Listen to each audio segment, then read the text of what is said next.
Halo teman-teman, selamat bertemu kembali dengan pembelajaran fisika. Kita masih persiapan untuk tryout. Pada pertemuan kali ini kita masih membahas soal-soal latihan kita yang belum terselesaikan ya. Kita lihat dari soal kita nomor 17. Nah, ketika kita lihat soal seperti ini, maka ada dua hal yang perlu kita ingat di dalam mengerjakan soal ini. Yang pertama adalah ada dia yang dinamakan dengan hukum Bernoulli, yaitu bahwa nilai tekanan di antara dua titik yang kita ambil, penurunan tekanannya baik itu langsung dari tekanan akibat ketinggian, tekanan akibat kecepatan, di dua tempat tersebut selalu nilainya adalah sama. Atau dengan kata lain, bahwa penurunan tekanan dari tekanan akibat ketinggian, tekanan akibat kecepatan, itu semuanya adalah selalu tetap dimanapun kita ambil, gitu ya. Nah, yang kedua, yang persamaan yang kita pergunakan adalah gerak. Karena ketika airnya keluar di sini, airnya itu keluar menggunakan gerak, maka kita gunakan persamaan gerak. Persamaan gerak yang kita pakai apa? Persamaan gerak yang kita pakai adalah persamaan hukum.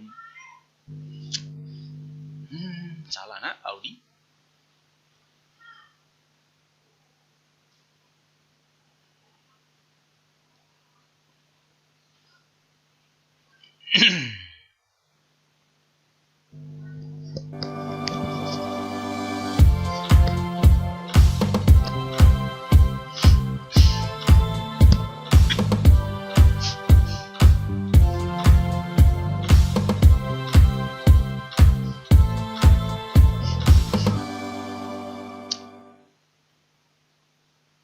Halo teman-teman, selamat bertemu kembali dengan pembelajaran fisika.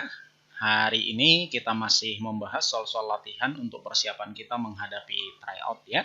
Kita bahas soal latihan yang sudah kamu punya, yang belum kita selesaikan, kita lihat dari soal nomor 17. Untuk soal kita nomor 17 ini, persamaan yang kita pergunakan untuk mengerjakan ini kita ambil dari dua hal. Yang pertama adalah dari persamaan Bernoulli, yaitu bahwa tekanan di titik pertama ditambah dengan rho GH di titik pertama tambah setengah rho kali V1 kuadrat itu akan sama dengan nilai daripada tekanan di titik yang kedua. Ini ya, titik yang kedua, kemudian rho GH2, kemudian setengah rho kita kali dengan nilai daripada V2 kuadrat. Yang kedua, nanti kita masukkan adalah persamaan daripada gerak parabola. Karena ketika airnya keluar dari sini, airnya itu keluar menggunakan persamaan gerak parabola.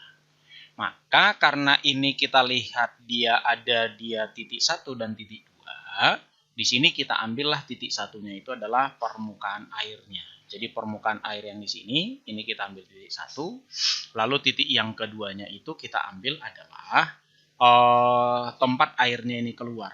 Nih, jadi titik yang kedua ini kita buat adalah tempat airnya keluar ini kita buat adalah titik yang kedua. Sehingga kita ukur dari tanah titik 1 ini tingginya adalah H1, titik 2 ini adalah sebesar nilai daripada H2. Karena titik 1 terbuka dia ke udara, maka tekanan yang bekerja di sini adalah tekanan daripada udara luar. Sama halnya dengan di sini. Ini juga lubangnya ini terbuka langsung ke udara. Karena terbuka langsung ke udara, maka yang menekan di sini adalah udara. Sehingga tekanan di titik 1 dan di titik 2 itu besarnya sama.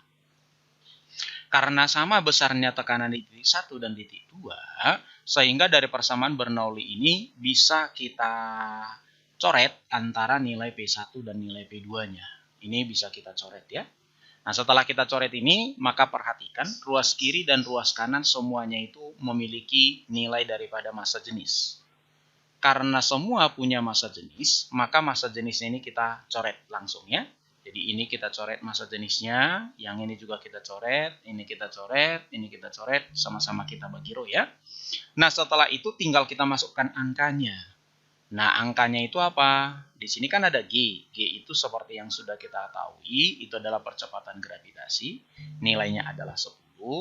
Kita kali dengan nilai H1. H1 itu berarti dari sini sampai titik 1 ya. Dari tanah sampai titik 1. yaitu 4 meter tambah 1 meter tambah dengan 1,8, maka ini nilainya adalah 6,8 meter. Ditambah dengan setengah kali V1 kuadrat. Nah, di titik 1 ini kecepatan air berapa? Nah, kecepatan air di titik 1 di permukaannya, di wadahnya ini tidak bergerak ya. Karena airnya ini kita buat tidak bergerak, kecepatannya itu adalah 0. Maka bisa kita masukkan nilai daripada setengah kali V1 kuadrat di sini besarnya adalah 0. Maka tinggal kita buat sama dengan G di sini masih sama seperti tadi 10, H2. Berarti H2 itu adalah 4 tambah 1 ya. Berarti nilainya adalah 5. Ini kita tambahkan dengan setengah kali dengan nilai V2 kuadrat. Sehingga bisa kita dapat kecepatan airnya keluar dari sini. Gitu ya. Nah, berarti kalau kita selesaikan ini, 68 sama dengan 50 ditambah dengan nilai setengah kali V2 kuadrat. Nah, kalau ini kita pindah, sisa di sini 18 ya. Ini kita kali silang, kali 2, 18 kali 2, 36. Karena ini V kuadrat, kita akarkan. Sehingga bisa kita buat nilai daripada V2-nya itu akar 36, berarti sama dengan 6 meter per second. Maka dari sini, bisa kita perhatikan, bisa kita lihat, bahwa kecepatan airnya ini keluar dari sini besarnya adalah sebesar 6 meter per second. Nah, setelah tahu kecepatan airnya keluar, maka masuklah kita ke gerak parabola. Nah, ingat kembali ya, di materi kita sebelumnya kita sudah bahas bahwa gerak parabola itu ada dia gerak untuk sumbu horizontal, ada gerak untuk sumbu vertikal. Nah, untuk sumbu horizontal itu adalah GLB, untuk sumbu vertikal itu adalah GLBB. Karena geraknya ada 2, maka langkah pertama yang kita lakukan adalah nilai V0-nya ini harus kita bagi 2. 1 kita buat sumbu horizontal, 1 kita buat sumbu vertikal. Untuk sumbu horizontal, karena airnya keluar dari sini secara horizontal, maka V-nya itu langsung yang 6 meter per second. Untuk sumbu vertikal gimana? Nah, sama ya. Karena awalnya kecepatannya air itu keluar adalah horizontal, berarti pada arah vertikal belum ada kecepatan awalnya, sehingga bisa kita buatin nilainya 0. Lalu data yang berikutnya yang kita dapat, bahwa airnya itu melakukan gerak parabolanya diawali dari ketinggian H2. H2 itu berapa? H2 itu tadi 4 tambah 1, berarti ini adalah 5 meter. Nah, sekarang pertanyaannya apa? Pertanyaannya adalah, berapakah jarak pancar air? Nah, X-nya ini ya, mulai dari sini. Dari sini kemari, berapa ini nilai X-nya? Nah, seperti yang kita lihat di sini, X-nya ini kita cari sampai airnya itu kan menyentuh tanah. Kalau ditanya X sampai menyentuh tanah, jadi kalau kita perhatikan dia di sini ya, yang ditanya adalah berapakah jarak yang ditempuh air ketika dia sudah menyentuh tanah. Nah, apa syaratnya kalau dikatakan menyentuh tanah? Nah, ingat kembali, kalau dikatakan menyentuh tanah, syaratnya itu berarti adalah ketinggiannya atau posisinya itu adalah 0. Sehingga, kalau kita masukkan ke dalam persamaan posisi pada gerak parabola, kita akan dapatkan dia di sini, persamaannya menjadi nilai daripada ketinggian awalnya berapa, ditambah komponen kecepatan awal pada sumbu Y-nya berapa, kita kali dengan T, ini minus setengah G, kalikan dengan T kuadrat, ini sama dengan 0. Masukkan angkanya, Y0-nya 5, V0-nya tadi adalah 0, berarti ini nggak usah kita masukin ya, ini nilainya adalah 0, minus setengah GT kuadrat, G itu 10, maka menjadi 5T kuadrat sama dengan 0. Pindah ruas, sehingga kita dapat 5 sama dengan 5T kuadrat atau T kuadrat sama dengan 1. Kita akarkan, tetap hasilnya adalah 1. Maka ketemulah waktu yang dibutuhkan air untuk menyentuh tanah itu adalah 1 second. Nah, tapi itu kan masih waktu. Yang ditanya X-nya. Ingat gak persamaan untuk gerak parabola? Apa itu? X sama dengan nilai posisi awalnya dari mana dia memancar, kemudian kita tambah komponen kecepatan awal pada sumbu X-nya, kita kali dengan T. Perhatikan, titik awal memancarnya itu adalah dari sini. Dan kita hitungnya adalah dari sini mulainya kemari nilai X-nya, sehingga kita anggap bahwa posisi awalnya ini dari kondisi koordinat 0, gitu ya. Maka ini kita buat 0, ditambah dengan nilai daripada V0X-nya. V0X-nya itu tadi sudah kita dapatkan 6. kali waktunya adalah 1, maka bisa kita dapat jarak pancaran daripada airnya itu adalah 6 meter. Sehingga kita dapatlah jawabannya itu adalah D. Nah, yang berikutnya ya, kita lihat soal kita nomor 18. Ini kan yang ditanya adalah memperbesar kapasitas sebuah kapasitor ya. Ingat, kapasitas sebuah kapasitor persamaannya cuma satu ya. C sama dengan nilai daripada ER kali E0 kali A per D. ER itu adalah permitivitas relatif daripada bahan. Kalau nilai E0 itu adalah permitivitas udara, ketetapan. A itu adalah luas. Kemudian nilai daripada D itu adalah jarak antar kopi. Nah, yang ditanya dalam soal, gimana caranya supaya nilai daripada C-nya makin besar? Nah, perhatikan. C itu sebanding dengan ER ya. Karena C sebanding dengan ER, maka kalau kita ingin memperbesar nilai C, berarti langkah pertama yang kita lakukan bisa dengan cara memperbesar ER ya. C juga sebanding dengan A, maka bisa juga kita lakukan dengan cara memperbesar A. Salah satu atau dua-duanya kita perbesar, boleh ya. Lalu kita lihat lagi di sini, berbanding terbalik dengan D. D-nya di bawah ya. Karena berbanding terbalik dengan D, maka yang kita lakukan bisa juga dengan cara memperkecil nilai daripada D. Sehingga dari sini bisa kita lihat jawabannya, jarak kedua lempengnya diperkecil, berarti nomor 1 benar. Ruang antar lempeng diisi bahan dan permitivitas relatif yang lebih besar. Jadi R-nya kita buat lebih besar ya. Maka pernyataan nomor 2 benar, sehingga jawabannya adalah 1 dan 2. Selanjutnya, kita lihat nomor 19. Masih ingat ya, ini materinya tentang apa? Kalau kita lihat, ini adalah materinya tentang gerak melingkar, persamaannya juga cuma 1, bahwa nilai daripada B sama dengan mu0 dikali dengan I kalikan dengan N kita bagi dengan 2R. N itu apa? N itu adalah banyak lingkaran yang dibentuk. Nah, berarti yang ini berapa lingkaran ini kalau kita lihat. Maka supaya kita tahu itu berapa lingkaran, pertama kita cari dulu sudutnya nih. Berapa sudutnya nih? Nah, satu lingkaran kan 360. Yang ini yang di luar ini 225. Maka kita buat 360 kita kurangkan dengan 225, maka akan kita dapatkan hasilnya adalah 135 derajat. Karena sudah dapat 135 derajat, maka bisa kita buat banyak lingkaran yang terbentuk adalah 135 derajat tadi sudutnya kita bagi dengan sudut sebuah lingkaran 360 derajat. Maka kalau ini kita sederhanakan, sama-sama kita bagikan dengan 45, ya, kita bagi dengan 45, maka akan kita dapatkan bahwa ini adalah 3, kemudian yang ini adalah 8. Ya, sehingga banyak lingkarannya adalah 3/8 lingkaran. Nah, kalau ini sudah ketemu, tinggal masuk aja ke dalam persamaan kita. Nilai daripada B sama dengan mu0 itu kan ketetapan. Nilainya itu adalah 4pi kali 10 pangkat minus 7 kali dengan arus listriknya 0,8. Kita bagikan dengan 2 kali R. R-nya diketahui dalam soal 2pi cm. Berarti 2pi kali 10 pangkat minus 2. Kita kali dengan N-nya. N-nya tadi adalah 3/8 ya. N-nya tadi adalah 3/8. Maka dari sini, ini bisa kita selesaikan. Nah, kita selesaikan ya. Kalau kita perhatikan, 4pi, 2 kali 2pi habis. Kemudian 10 minus 7 dengan 10 minus 2, sisa 10 minus 5 ya. Maka kalau ini dapat 10 pangkat minus 5, tinggal kita selesaikan. Yang ini kemari, sisa di sini 0,1 atau 10 minus 1 ya.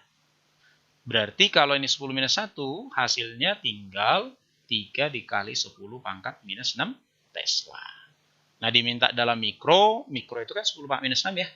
Maka bisa kita dapatkan nilai daripada T-nya adalah 3 mikrotesla. Lalu pertanyaannya, yang 3 mikrotesla di sini ada 2. Ada B dan D. Nah, pertanyaannya adalah yang mana yang benar? Maka kita cari dulu arah medan magnetnya menggunakan kaidah tangan kanan. Kaidah tangan kanan ya. Tinggal kita buat, kan di sini arah arusnya kemari.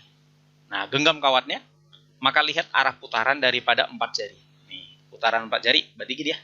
Kalau kita perhatikan putaran 4 jarinya, berarti di titiknya itu kan di bawah kawat. Nah, yang di bawah kawat ini sedang masuk ke dalam. Maka bisa kita buat di sini arah daripada medan magnetnya di sini di bawah kawatnya adalah masuk ke dalam bidang gambar atau menjauhi pembaca, sehingga jawabannya adalah B. Yang selanjutnya kita lihat nomor 20. Nah, kalau nomor 20 gampang ya. Ini kan hanya berbicara tentang apa? Gaya magnetik atau gaya Lorentz. Masih ingat persamaannya, teman-teman? Apa itu gaya Lorentz? Nah, kalau kita bicara tentang gaya Lorentz, persamaannya itu kan cuma ada 3 ya. Yang pertama, kalau dia pada kawat lurus yang berada di dalam medan magnet, kan kita buat B kali I kali L dikali dengan nilai daripada sin alfa. Kalau muatan listrik yang bergerak di dalam medan magnet, maka persamaannya menjadi B kali Q kali V dikali dengan sin alfa. Yang ketiga, kalau ada kawatnya itu dibuat saling sejajar. Jadi 2 buah kawat ya. 2 buah kawat yang saling sejajar, kita buat bahwa F per L sama dengan μ0 dikali I1 kali dengan I2, kita bagi dengan 2pi kali dengan nilai R. Nah, dari soal ini kita perhatikan, kita itu berbicaranya tentang muatan. Maka yang kita pakai ini. Alfa itu apa? Sudut antara B dengan kecepatan. Nah, sudut B dengan kecepatannya di berapa di dalam soal? Di sini sudah dikatakan bahwa elektron memasuki medan magnetnya itu secara tegak lurus terhadap medan. Karena tegak lurus terhadap medannya, maka kita dapatkan alfanya itu kan 90 derajat. Nah, berarti kalau sudah dapat itu 90 derajat, tinggal masukin aja ke sini ya. Berarti bisa kita buat nilai F-nya sama dengan B-nya 2 mili, berarti 2 kali 10 pangkat minus 3. Kita kali muatan listriknya 1,6 kali 10 pangkat minus 19 Coulomb. Kita kali dengan kecepatannya 10 pangkat 7. Nah, tinggal kita selesaikan. Yang ini kemari sisa pangkat 4. Kalau kita habiskan kemari berarti sisa pangkat minus 15 ya. Berarti tinggal ini 2 kali dengan 1,6. Maka hasilnya adalah 3,2 kali 10 pangkat minus 15 Newton.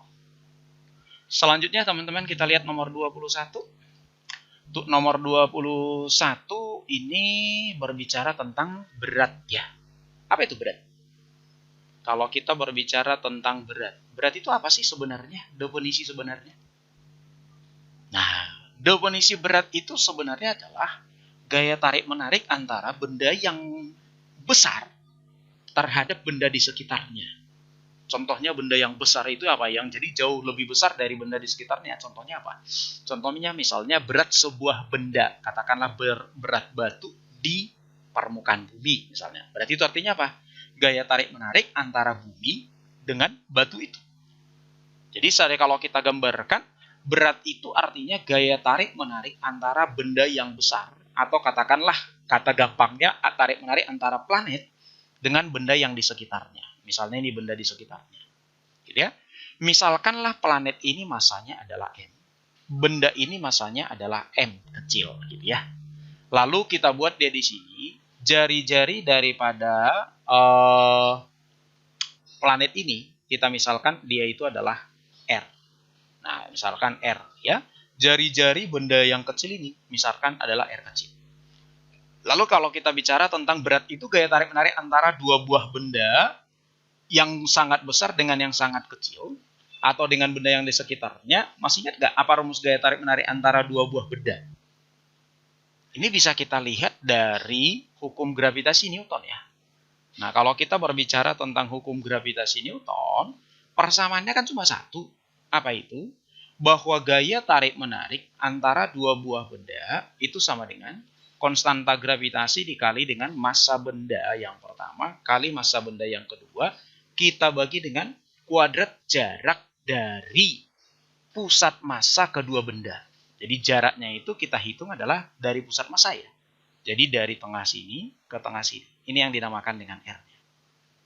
Maka kalau kita masukkan ke persamaan ini, akan kita dapatkan bahwa gaya berat itu adalah nilai F ini. Jadi gaya berat menjadi sama dengan konstanta gravitasi kali massa planetnya kali massa bendanya, kita bagi dengan jarak pusat ke pusat. Berapa jarak pusat ke pusat?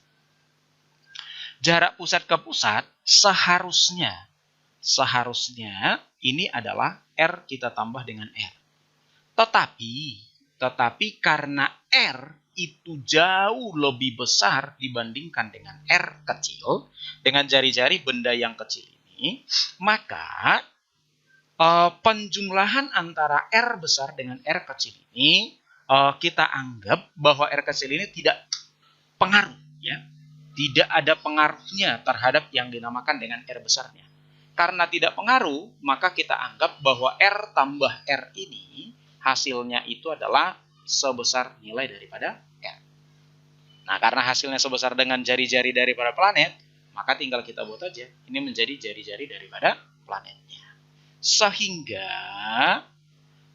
dari persamaan ini bisa kita buat, kalau ada dua buah planet yang berbeda, kita bawa bendanya dari planet satu ke planet yang lain, ditanya berat di salah satu planet, nah tinggal bandingkan aja. Nah misalnya di sini, ada bumi dan planet A, bandingkan saja.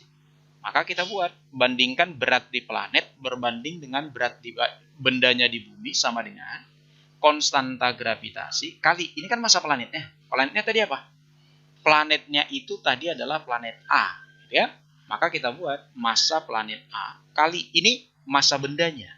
Kita bagi dengan ini jari-jari daripada planet A-nya kuadrat, G kali massa daripada planet B atau bumi kali massa benda, kita bagi dengan jari-jari daripada bumi kuadrat. Ingat, massa itu tidak pernah berubah. Artinya, massa benda ini ketika berada di bumi dengan ketika berada di planet A itu selalu sama. Sehingga M ini kita coret. Lalu tetapan gravitasi ini juga kita coret. Setelah kita coret itu, maka bisa kita sederhanakan persamaannya menjadi berat di A banding berat di B sama dengan kali silang.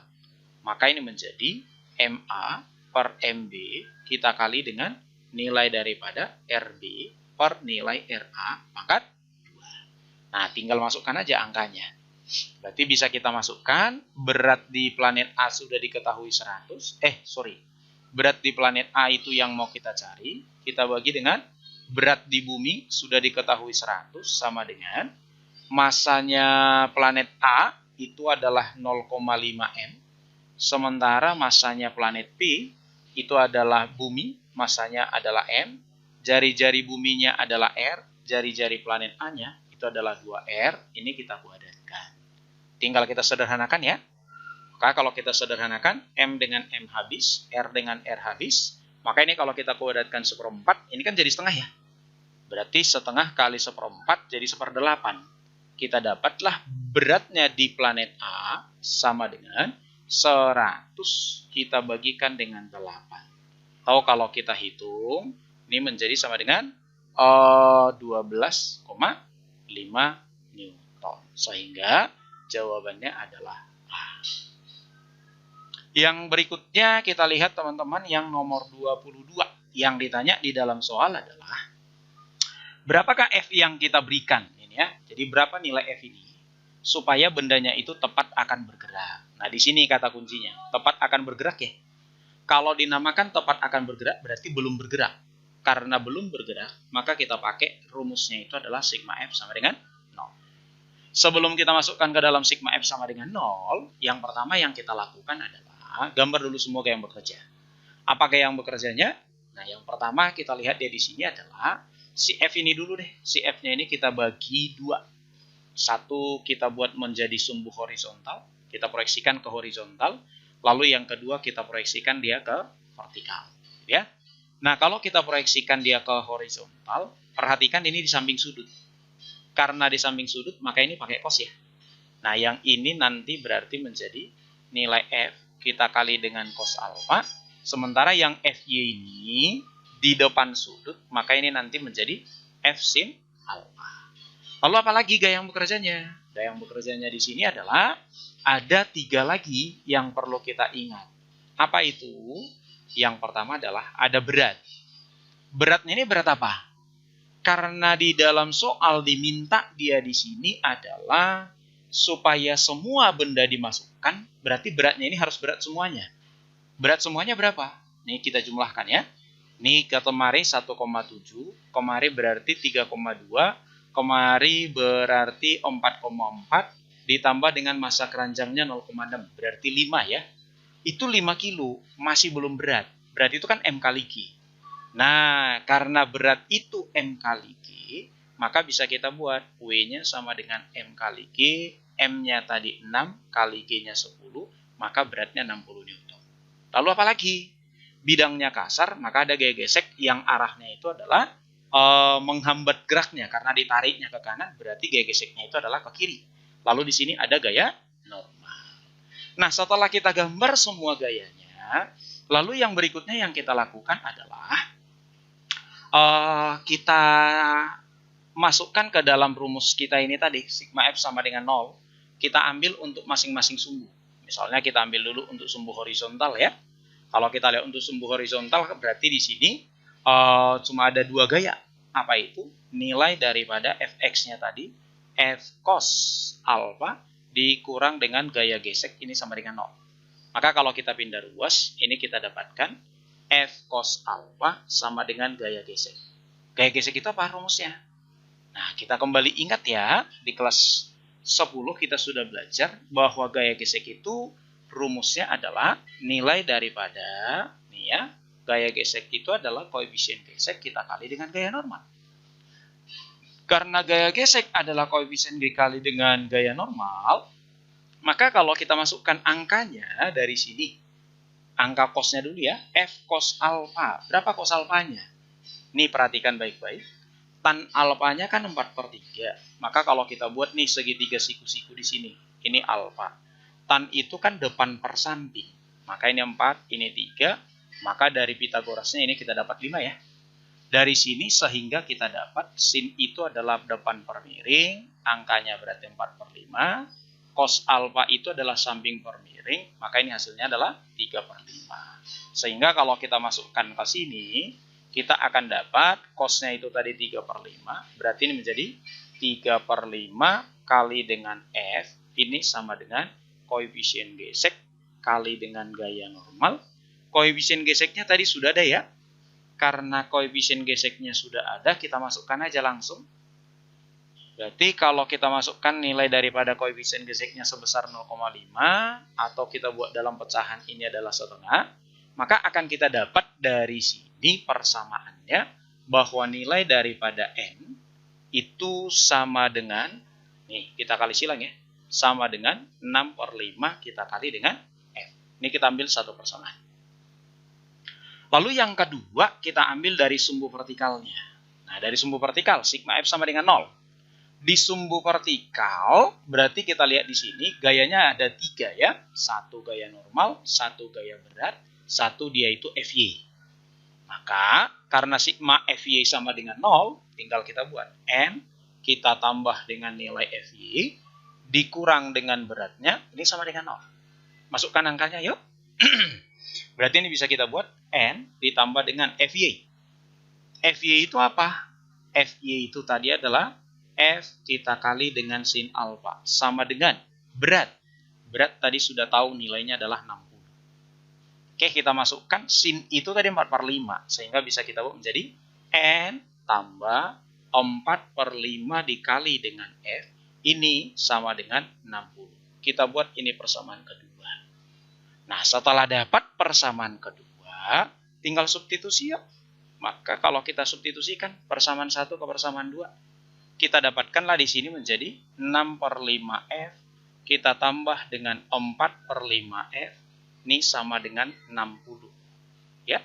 Maka kalau kita jumlahkan, ini kan menjadi 10/5 ya.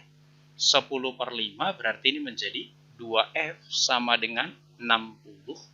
Berarti kita dapatkan nilai F-nya 60 kita bagi 2, kita dapatlah angkanya 30 Newton. Sehingga dapatlah F-nya itu sama dengan 30 Newton.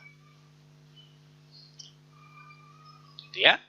Lalu yang berikutnya kita lihat lagi dia di sini soal kita nomor 23.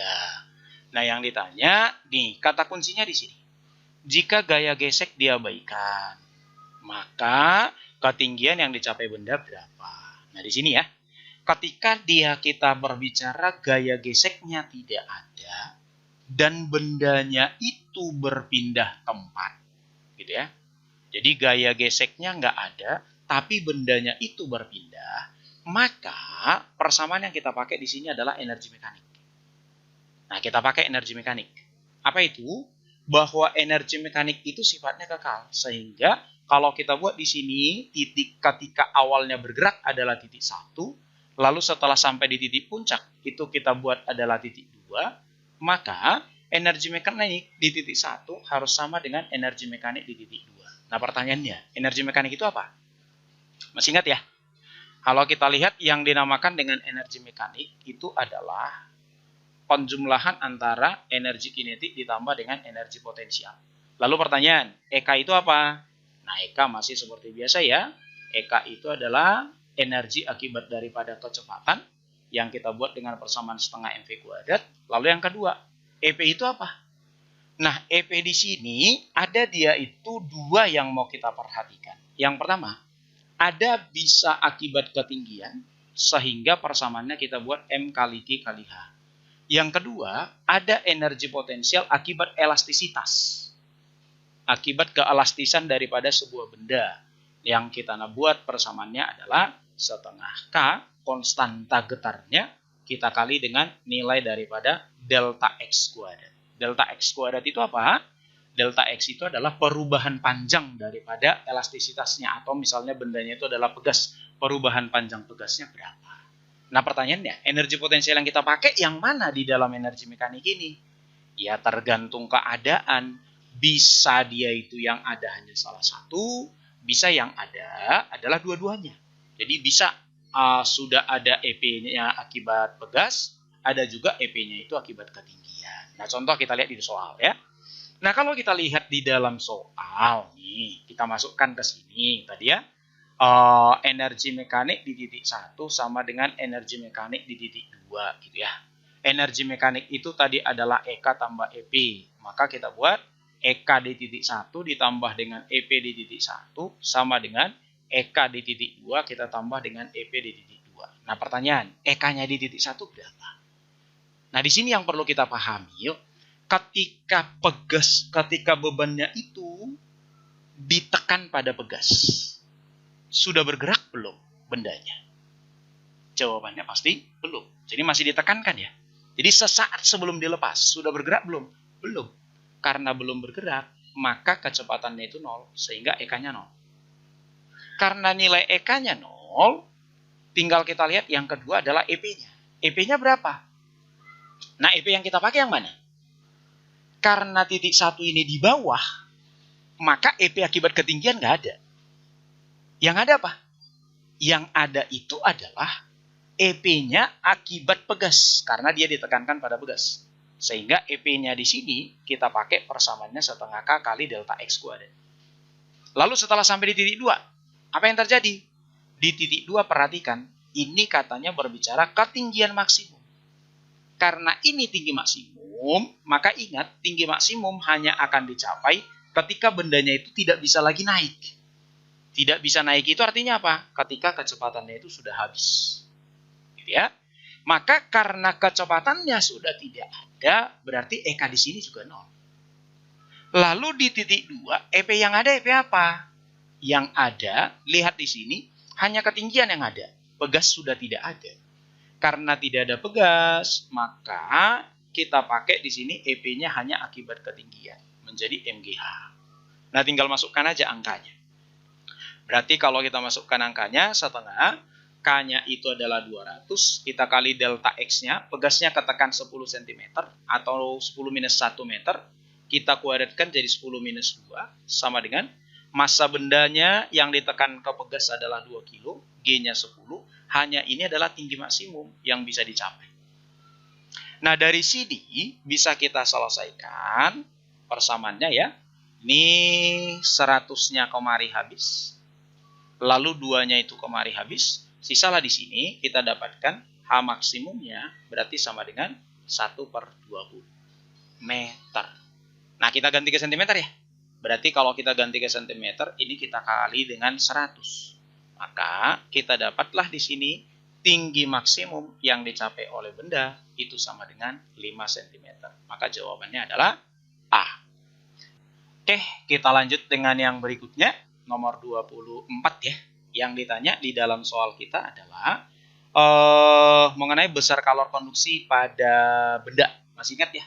Kalau kita berbicara tentang perpindahan kalor, itu kan ada 3 ya. Yang pertama ada yang dinamakan dengan konduksi, yang kedua ada yang dinamakan konveksi, kemudian yang ketiga ada yang dinamakan dengan radiasi. Gitu ya. Kalau berbicara tentang konduksi, maka daya hantarnya itu cuma kita pakai dengan persamaan P sama dengan nilai daripada K, kita kali dengan A, kita kali dengan delta T, kita bagi dengan L. A itu luas penampang daripada konduktornya, gitu ya. Nah, yang kedua ada yang dinamakan dengan konveksi. Kalau berbicara tentang konveksi, perpindahan panas pada zat yang mengalir, contohnya pada air atau pada udara, gitu ya. Nah, persamaannya bahwa daya konveksinya, daya hantar pada konveksi ini kita buat dengan persamaan nilai koefisien konveksinya kita kali dengan nilai daripada luas permukaannya, lalu kita kalikan dengan nilai perubahan suhu. Yang ketiga, ada yang dinamakan dengan perpindahan panasnya itu secara radiasi. Nah, kalau berbicara tentang perpindahan panas secara radiasi, persamaannya adalah nilai daripada P sama dengan nilai dari emisivitasnya dikali dengan luas permukaannya kali tetapan Stephen Boltzmann dikali dengan suhu pangkat 4. Dengan catatan, di dalam mempergunakan rumus ini jangan lupa bahwa nilai daripada T atau suhu itu satuannya harus dalam satuan Kelvin. Maka kalau kita lihat dari soal nih, dikatakan pernyataan yang benar yang mana? Kalau dia pada konduksi. Berarti ini ya, yang kita lihat yang ini, pada konduksi. Yang pertama, sebanding dengan panjang benda. Salah ya.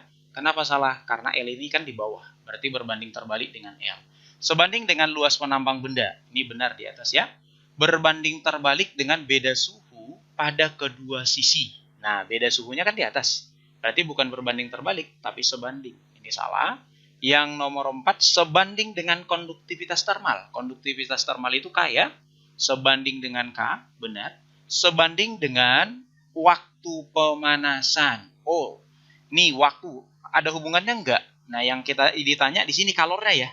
Sorry, yang ditanya adalah kalor. Ini kan rumusan daripada daya hantar. Daya hantar itu apa rumusnya? Nah, masih ingat ya? Bahwa daya itu kan sama dengan kalor dibagi dengan waktu. Maka kalau kita jabarkan, kalau pertanyaannya kalor, berarti kalor itu adalah daya hantarnya kita kali dengan waktu. Nih, kita masukkan kemari menjadi K dikali A kali dengan delta T, kita bagi dengan L, kita kalikan dengan T. Sehingga kita dapat dari sini bahwa besarnya kalor yang dihantarkan itu sebanding dengan waktunya atau lamanya pemanasan itu terjadi. Maka pernyataan yang nomor 5 ini benar. Sehingga jawabannya adalah 245, yaitu D. Yang berikutnya teman-teman kita lihat soal kita nomor 25. Di dalam soal kita nomor 25, ini yang diketahui adalah energi dalam ya. Ini adalah energi dalam monoatomik. Nah, energi dalam monoatomik terhadap suhu. Masih ingat persamaan energi dalam, teman-teman? Kalau kita berbicara tentang energi dalam, itu persamaannya adalah U sama dengan 3/2 N dikali R dikalikan dengan nilai daripada T. Kalau di dalam soal berbicara dengan tetapan gas ideal ya. Atau kalau di dalam soal berbicaranya tetapan Boltzmann, ini juga bisa kita buat menjadi 3/2 N dikali K kalikan dengan T. Maka dari sini yang ditanya di dalam hal ini adalah berapakah nilai daripada tetapan umum gas idealnya. Tetapan umum gas idealnya berarti dari sini kita ambil ya.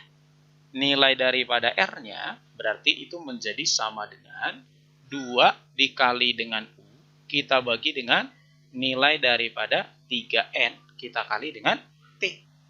Nah, kalau dapat ini 2U dibagi 3N kali dengan T, tinggal ambil aja titiknya. titiknya di sini, U-nya adalah A, sementara T-nya adalah B. Maka bisa kita buat menjadi nilai daripada U-nya tadi A, berarti ini menjadi 2A, kita bagi dengan 3 kali N. T-nya itu tadi adalah B, sehingga hasilnya adalah 2A per 3NB atau 2A per 3BN. Maka kita dapat D itu adalah B, ya. Lalu yang berikutnya nomor 26. Yang ditanya di dalam soal adalah usaha. Masih ingat persamaan usaha, teman-teman? Kalau kita berbicara tentang usaha pada gas ideal, ini kalau kita lihat dari prosesnya, maka nanti kita lihat ada 3. Yang pertama ada nanti yang dinamakan dengan prosesnya adalah isobarik. Lalu yang kedua ada nanti yang dinamakan dengan isokorik. Kemudian,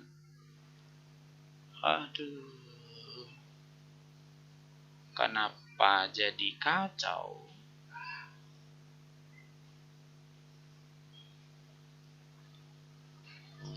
Oke, baik. Yang berikutnya kita lihat soal kita nomor 26. Ya. Dari soal kita yang nomor 26, di sini yang ditanya adalah usaha yang terjadi pada gas ideal, gitu ya. Ketika nanti di dalam soal yang dibicarakan itu adalah usaha tentang gas ideal, ada banyak cara yang mau kita lakukan untuk mengerjakannya. Yang pertama apa? Kita lihat setiap proses yang terjadi. Proses yang terjadi ada 3 kemungkinan. Yang pertama adalah ada yang dinamakan dengan proses isobarik. Isobarik itu artinya apa? Isobarik itu artinya adalah prosesnya berlangsung dalam tekanan yang tetap. Jadi tetap tekanannya itu tidak berubah, gitu ya. Atau dengan kata lain bahwa nilai P1 sama dengan nilai daripada P2. Ketika tekanannya tetap, maka di dalam hal ini nanti kita buat usahanya itu sama dengan nilai daripada tekanan kita kali dengan perubahan volume. Perubahan volume itu apa? V2-nya kita kurang dengan nilai daripada V1. Nah, yang kedua, di sini persamaannya yang mungkin adalah ada yang dinamakan dengan persamaan isokorik, ya. Isokorik. Kalau nanti dalam soal berbicara tentang isokorik, artinya itu adalah bahwa prosesnya itu berlangsung dalam keadaan volumenya tetap. V1 sama dengan V2. Maka kalau P1 sama dengan P2, usahanya tidak usah cari, itu besarnya itu sama dengan 0. Lalu yang ketiga yang mau kita lihat di sini adalah ada nanti yang dinamakan dengan prosesnya itu adalah proses isoterm. Kalau prosesnya isotermik, maka usahanya nanti akan kita cari dengan menggunakan persamaan usaha sama dengan N dikali R dikali dengan T, kita kali dengan ln V2 kita bagi dengan V1. Atau karena N kali R dikalikan dengan nilai daripada T, itu adalah P kita kali dengan nilai daripada V, maka ini juga bisa kita buat persamaannya nanti menjadi P kali V ln V2 per V1. Nah, yang keempat yang mau kita lihat adalah kalau dalam soal ada grafik, gitu ya.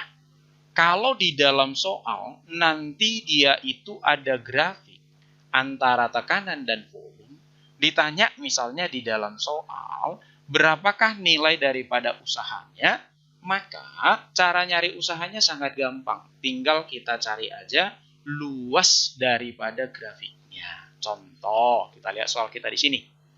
Ya. Soal kita di sini kalau kita perhatikan yang ditanya adalah usahanya, grafiknya seperti ini, maka tinggal kita arsir aja grafik ini. Setelah kita arsir, kita cari luasnya. Luasnya berapa? Karena ini persegi panjang, maka tinggal kita buat. Luasnya itu kan panjang kali lebar. Panjangnya berarti 1/4, maka itu adalah 3. Kemudian yang ke atas juga 1/4, 3 ya. Nah, kita kali berarti 3 kali 3. Tapi jangan lupa ada pengalinya.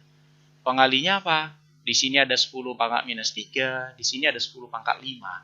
Maka pengalinya juga harus kita kalikan.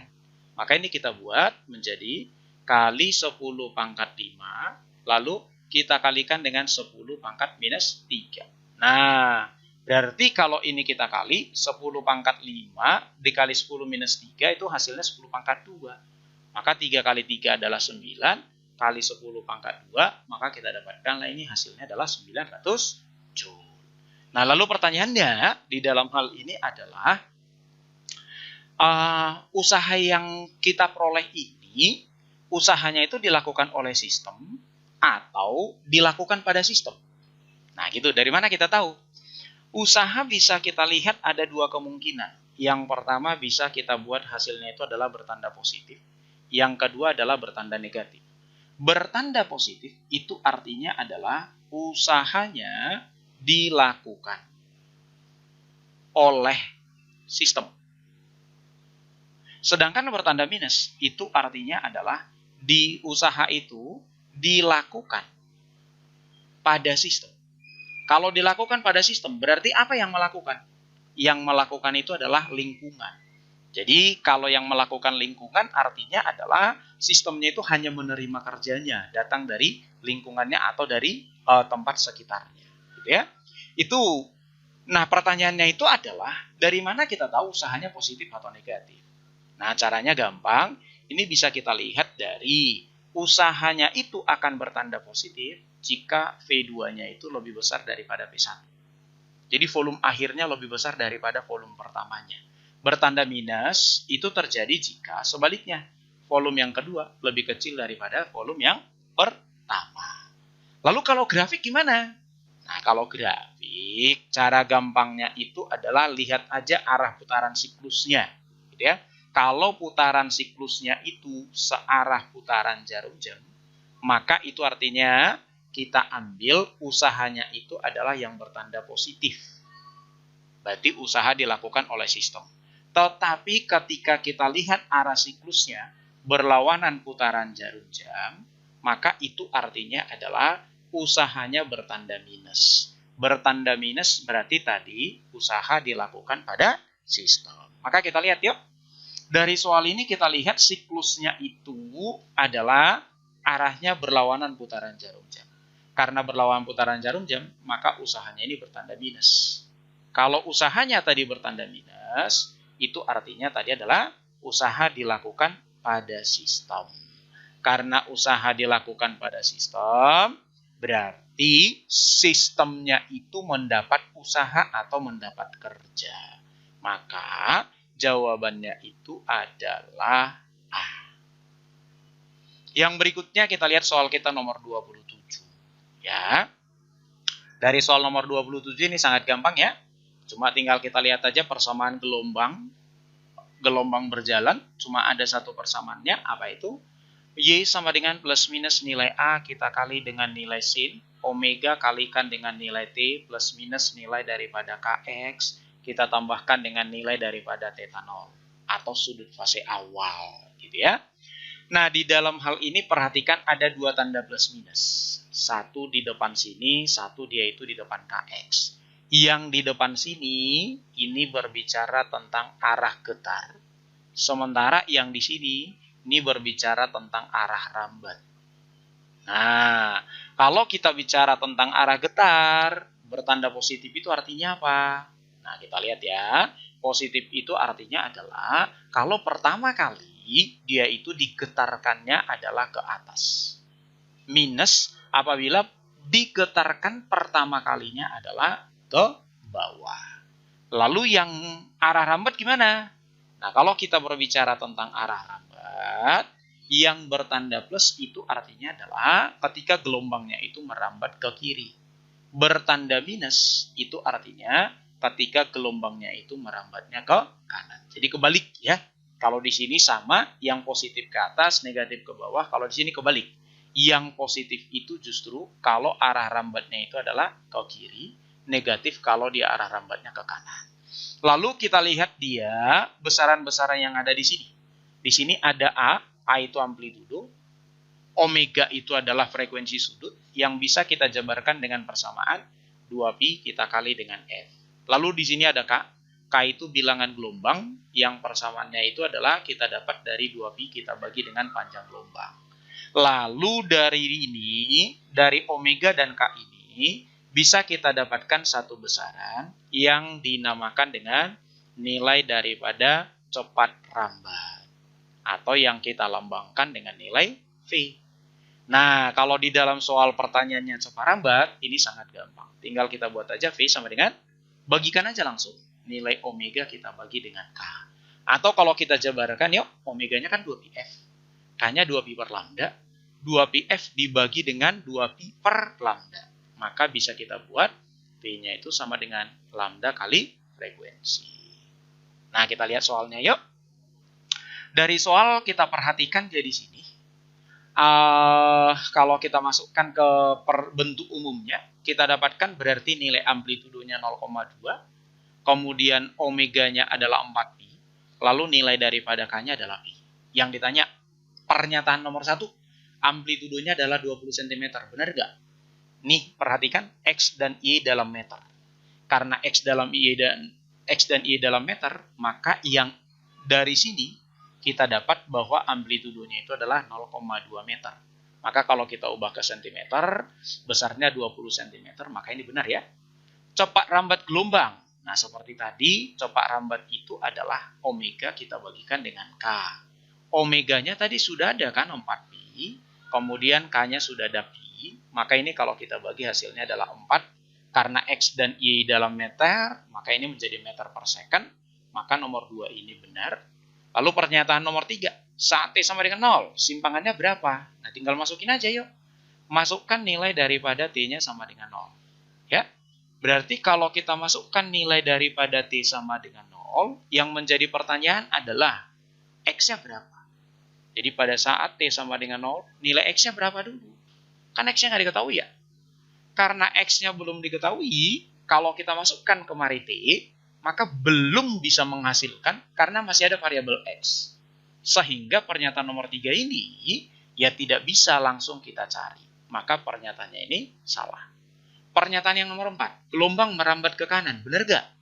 Nah, lihat di sini. Ini kan tandanya positif ya. Kalau positif tadi artinya apa? Kalau positif tadi artinya justru dia ke kiri. Maka pernyataan nomor 4-nya adalah salah. Sehingga yang benar itu adalah 1 dan 2. Oke, teman-teman. Berarti dari soal ini harusnya jawabannya hanya 1 dan 2 ya.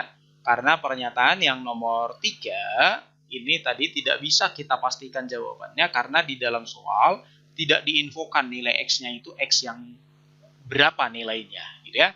Tapi memang kalau kita buat nilai daripada kita buat jawabannya pada saat T sama dengan 0 dan X-nya juga sama dengan 0, ya akan kita dapatkan bahwa nilai daripada Y-nya sama dengan 0,2 kita kali dengan nilai sin. 4pi kali T-nya 0 adalah 0, pi kali X-nya 0, maka sisa dia di sini adalah pi per 6. Pi per 6 itu kalau kita ubah ke dalam derajat kan 30 derajat. Sehingga sin 30 adalah setengah. Setengah kita kali dengan 0,2 adalah 0,1 meter. Tetapi di dalam soal ini nggak diinfokan. Nah, harusnya yang nomor 3 ini karena nggak diinfokan S-nya harusnya salah gitu ya.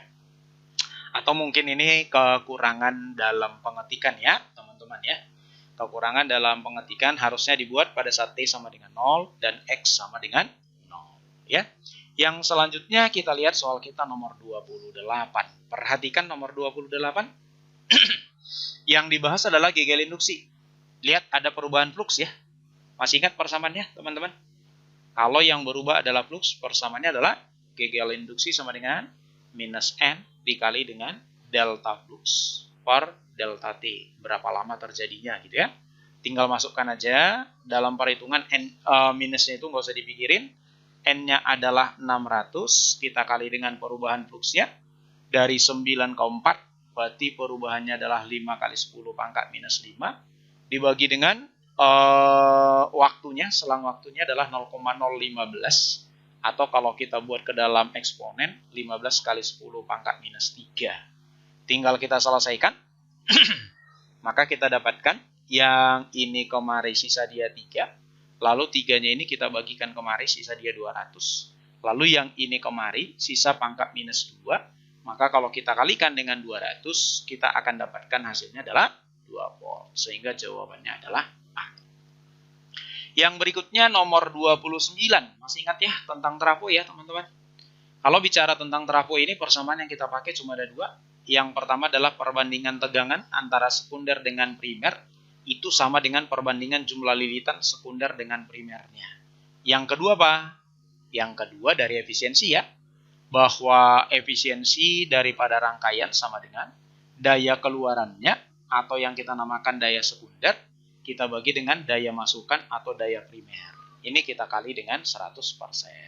Dengan catatan jangan lupa ketika kita berbicara tentang daya, maka kita harus ingat bahwa daya itu sama dengan V kita kali dengan I. Oke, kita lihat di soalnya ya. Dari soal berarti bisa kita perhatikan di sini. Masukannya, ini primernya tegangannya 160. Tegangan keluarannya itu adalah 12, berarti ini tegangan sekunder. Lalu daya sekundernya sudah ada 24. Yang ditanya berapa kuat arus primernya. Masukannya ya. Nah, tinggal kita masukkan aja dari efisiensi. Karena efisiensinya sudah ada 75% ya. Tinggal kita buat efisiensinya 75% sama dengan daya sekunder. Kebetulan daya sekunder sudah ada angkanya. Langsung masuk aja 24 per daya primer kita kali dengan 100%. Nah, tinggal kita selesaikan. Yang ini sama-sama kita bagi dengan 25%. Maka sisa di sini 4, sisa di sini 3. Lalu 3-nya ini kita bagikan dengan 24 ya. Maka kalau 3-nya ini kita bagikan dengan 24, ini hasilnya adalah 8. Maka dapat dari sini daya primernya 8 kali 4 berarti 32 watt. Itu kan masih daya. Yang ditanyakan arus. Nah, jangan lupa bahwa daya itu tadi adalah tegangan kali arus. Ini yang sama dengan 32. Tegangan primer kali arus primer. Tegangan primernya ada 160, kita kali dengan arus primer sama dengan 32, maka kita dapat arus primer sama dengan 32 per 160. Maka kita dapatlah angkanya sama dengan 0,2 ampere. Sehingga jawaban kita adalah B. Yang terakhir ya teman-teman ya. Masih ingat rangkaian RLC? Kalau kita bicara tentang rangkaian RLC, maka persamaannya di sini yang kita pakai adalah ada 3 ya. Yang pertama adalah bahwa nilai daripada impedansi sama dengan nilai daripada hambatan resistornya atau R-nya kita kuadratkan tambah dengan nilai daripada XL-nya kita kurang dengan nilai XC lalu kita kuadratkan. Atau dari segi V, maka V total sama dengan tegangan yang ada pada ujung-ujung resistor kita kuadratkan, ditambah dengan tegangan pada ujung-ujung induktor, dikurang tegangan pada ujung-ujung kapasitor kita kuadratkan. Yang ketiga Pak, jangan lupa karena ini seri, maka arus pada resistor sama dengan arus pada induktor, sama dengan arus yang melintasi kapasitor, sama dengan tegangan totalnya kita bagi dengan impedansinya. Gitu ya. Maka kalau kita lihat dari soal kita nih, perhatikan baik-baik. Ini kan sudah diketahui R, lalu ini tegangan antara ujung-ujung resistor. Berarti yang ini adalah VR. Ini tegangan antara R dan L, ya. Berarti tegangan total antara R dan L. Sementara ini adalah tegangan total keseluruhannya. Ini adalah V. Yang ditanya dalam soal adalah berapakah nilai daripada reaktansi kapasitif? Berarti nilai XC-nya berapa? Gimana cara nyarinya? Yang pertama, langkah yang harus kita lakukan adalah kita mencari terlebih dahulu nilai daripada arus listrik yang mengalir. Ya. Setelah kita dapat arus, lalu kita cari nilai daripada nilai daripada V pada C. Nah, caranya gimana? Nah, kita lihat ya. Kita lihat satu-satu. Karena di sini kita sudah perhatikan di persamaannya tadi ada R dan VR. Maka dari persamaan ini kita akan bisa dapatkan IR. IR-nya apa? Ya V pada ujung-ujung resistor kita bagi dengan R. V pada ujung-ujung resistor sudah kita dapat angkanya 80. R-nya 160. Maka akan kita dapatkan di sini IR-nya sama dengan 0,5 ampere. Hati-hati. Ingat sifatnya karena ini tadi seri. karena ini tadi seri, maka akan kita dapat bahwa I pada resistor sama dengan I pada induktor sama dengan I pada kapasitor. Ya sama, sebesar 0,5 ampere. Nah, ini yang pertama. Yang kedua yang kita lihat di sini adalah, perhatikan dia di sini ada tegangan antara R dan L. Jadi ada tegangan antara R dan L. Itu sama dengan 100. Tegangan antara R dan L itu apa sih? Gitu ya. Jadi kita anggap aja yang ada hanya R dan L. Jadi ini V totalnya. Jadi ini artinya adalah V total rangkaiannya, yang ada itu hanya resistor dan L. Nah, kalau ini V totalnya, apa rumus V total pada hanya ada R dan L? Nah, kita anggap aja, kalau kita lihat aja dari persamaan. Yang ada hanya R dan L. Berarti C ini kita anggap 0. Maka kalau C-nya kita anggap 0, maka bisa kita katakan persamaan VRL itu adalah akar daripada VR kuadrat ditambahkan dengan nilai VL kuadrat. Maka masukkan angkanya. Sehingga kalau kita masuk angkanya, VRL-nya kan 100. Langsung aja kuadratin ya, berhilang akarnya. 100 kuadrat sama dengan VR-nya 80. Maka ini 80 kuadrat tambah VL-nya. Nah, pindah ruas, maka akan kita dapat VL-nya itu kan sama dengan 60 volt. Gitu ya. Nah, VL-nya sudah ketemu. Lalu di dalam hal ini kita sudah tahu nilai V total. Nah, V totalnya kan ada 100 tadi ya. Maka tinggal masukkan lagi ke persamaan rangkaian RLC seri. Maka V total sama dengan akar daripada VR kuadrat ditambah dengan nilai VL kita kurang dengan nilai VC pangkat 2. Nah, kalau sudah kita dapatkan seperti ini, tinggal kita masukkan aja ke dalam persamaan. V totalnya tadi 100. Maka ini 100 kuadrat sama dengan, kuadratkan ya, supaya hilang akarnya. VR-nya tadi adalah 80. Maka ini 80 kuadrat tambah dengan VL kurang VC. VL-nya tadi sudah ada 60. Dikurang dengan nilai daripada VC. Ini kuadrat. Pindah ruas ya.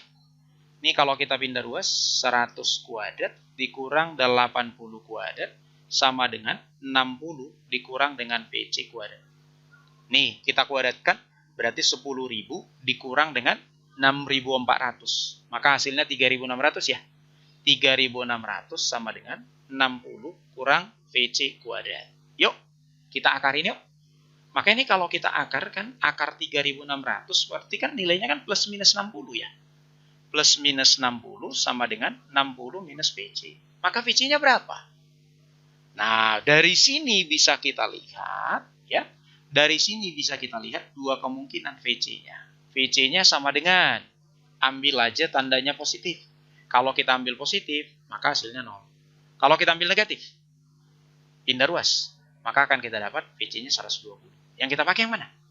Yang kita pakai adalah nilai daripada VC-nya 120. Kenapa nggak kita pakai 0? Karena di dalam soal sudah dikatakan rangkaiannya itu RLC seri. Ya, jadi harus ada C-nya.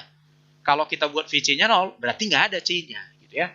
Maka yang kita pakai adalah yang 120 ini.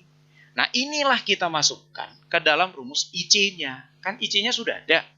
Kita masukkan ke dalam persamaan IC sama dengan, ya V pada ujung C, kita bagi dengan XC-nya.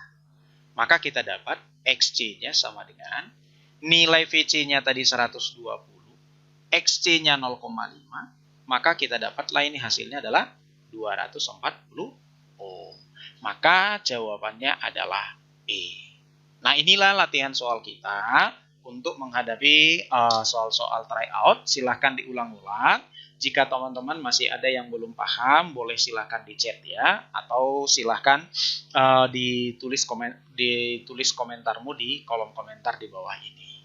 Sekian hari ini, sampai ketemu di pertemuan kita berikutnya. Bye-bye. Terima kasih.